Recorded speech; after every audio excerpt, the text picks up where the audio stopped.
کیا آپ جانتے ہیں کبھی کبھی ہماری دعائیں قبول نہیں ہوتیں، رزق رک جاتا ہے، گھر میں بے چینی آ جاتی ہے اور ہم سوچتے رہ جاتے ہیں آخر کمی کہاں ہے؟ تو ذرا رک جائیے، شاید مسئلہ آپ کی محنت میں نہیں بلکہ صدقے کے دروازے کے بند ہونے میں ہے۔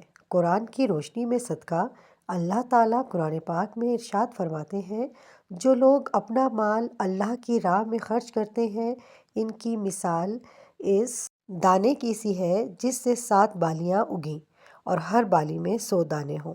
سورہ البقرہ آیت نمبر 261۔ یعنی ایک صدقہ یہ 700 گنا بڑا ہوا اجر، یہ ہے اللہ کا وعدہ اور اللہ وعدہ خلافی نہیں کرتا۔ حدیث مبارکہ، نبی کریم صلی اللہ علیہ وآلہ وسلم نے فرمایا، صدقہ مال کو کم نہیں کرتا۔ صحیح مسلم۔